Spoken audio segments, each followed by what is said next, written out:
I think the short answer to your question is not really, and certainly not for this area. But the book that Bill is referring to is in some ways the model for the team research that Jean and I are doing with a number of the students who are here tonight too. And the book is called Homefront, and it's a study of the relationship between Fort Bragg and Fayetteville, North Carolina. And so it creates a broader context that really looks at not only the missing property taxes and the missing sales tax, but also the missing business tax, for example, of what a city like Fayetteville, if it had been investing in more private sector growth as opposed to military investments over 40, 50 years. And when I also have to add, when Bill says that we're professionals that in looking at military impacts, this is a new project to us in that regard.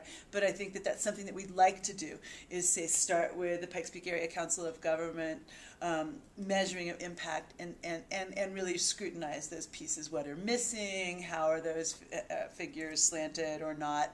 How are they good figures? And try to create a kind of statistical and other, not just statistics, dossier about impacts. But in terms of the specifics on infrastructure and the like, that's something I'm going to have to really look into. Because this idea of us taking on, in addition to the rest of our project, which I could say a couple of words about if people are interested, us taking on the idea of trying to put together a dossier and look at things like literally the weight on streets in a time when we're not putting the funding into keeping up with repairs, for example, the stress on schools, on social services, et cetera, et cetera. Right. Putting all of those together for this area, I think it would be a new project.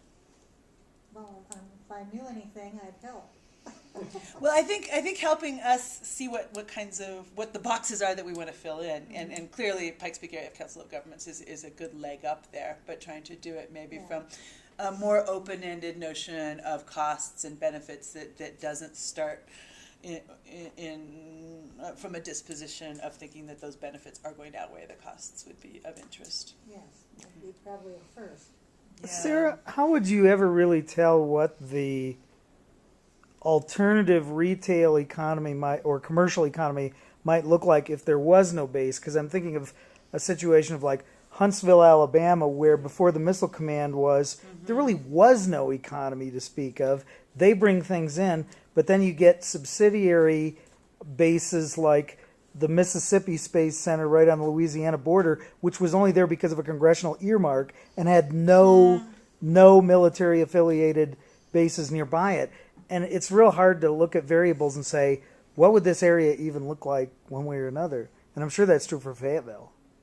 I think so. And I think what you would probably do is try to look at counterparts, like look at a regional counterparts, say a Fort Collins, et cetera, and then maybe have a national comparison set as well of just middle-sized cities that do or do not have bases, that started their important military development right after World War II, and try to compare them.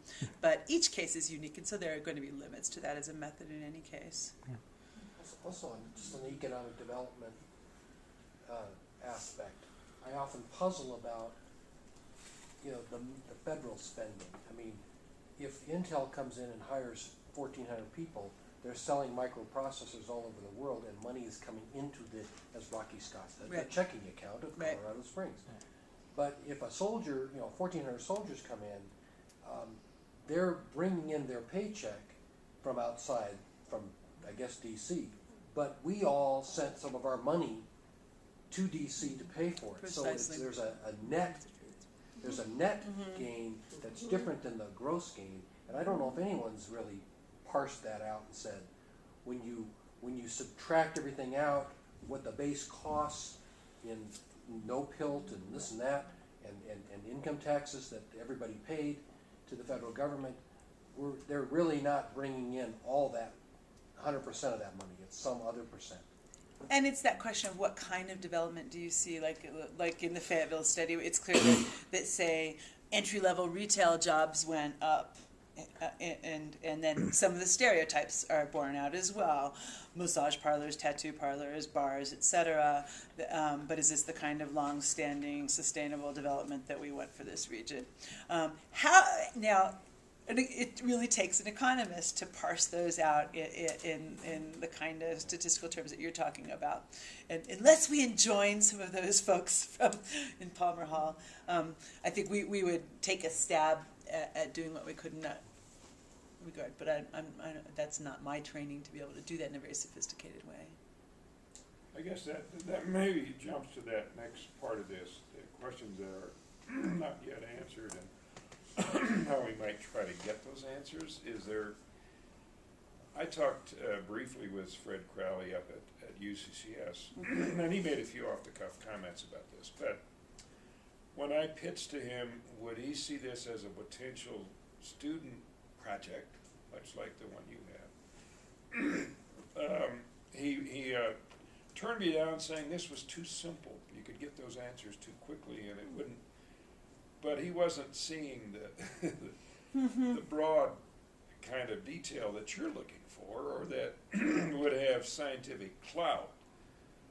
And maybe someone else could take redo that argument, or of an economist at CC that would give us some science here. You and I spoke about how we've been trying to interest people from the state of the Rockies, for example, and taking on this as a bigger project. Ben, you just found an econ senior thesis that looked at the military impacts. Yeah, I actually looked into it. That's from 1984. Oh, is it that old? Yeah. Oh. Or 86. Wow. So. Oh, I thought it was much newer than that. Yeah, but there's an economist from CC that did a study of what we're talking about. That was about 26 years ago. Yeah, but that's Well, so even much though has it's changed. 26 years old, can you give us a gist here? What did he find out? I actually haven't read it. But it exists. Okay. Who was that? Student, I'm not sure. It was a student thesis. But Really he must have worked in a pretty close manner with someone who, Yeah, it's they have available pretty in a extensive hard copy research somewhere, methods. So probably did a pretty good job. Well, but this is, but if in fact, I love the idea that, it's too simple, you just get the numbers. If in fact that's the case, would that it would be, what is more important, and what I think we do have training to do, is to talk about what it means, how it really shapes day-to-day lives. So, for example, in Fayetteville, they compare a mother and a daughter that grew up before Vietnam versus after Vietnam, and what Vietnam did to Fayetteville as a town. And so a whole generation of young women saying, I don't think I can grow up here because I'm treated like, my only job opportunities are entry-level retail. I'm treated like a prostitute while walking down the street that my grandmother grew up on, et cetera, et cetera. So I think if you can hook up these kinds of numbers to actual stories, and I do think that is what our broader study is looking at trying to do. Just to say a word about what that is, so I can not only speak about what we're not equipped to do. We started, Jean and I, and Jean's a medical anthropologist by training, and I'm more of a political anthropologist with a focus on gender by training. We started, almost 2 years ago, working with a third person with anthropological training who had been an Army wife and a family readiness group specialist at Fort Carson. And she was just concerned about how much need there was for behavioral health and mental health resources and how soldiers were seeking them out. So we've spent a lot of time looking at the stigma around this for the soldiers and the Army's effort to really affect a kind of cultural shift around that. And then we've moved on to ask what are the effects not only on direct soldier families but on the broader community, doing an environmental scan, say looking at what kinds of mental and behavioral health resources are available in the community, interviewing a lot of those providers, therapists, and all the way up to more alternative kinds of healthcare providers. We're doing an institutional mapping of all of the different agencies, both within the Army and other military branches, the sort of gray area between civilian and military organizings, so like Colorado Coalition for Military Families, for example.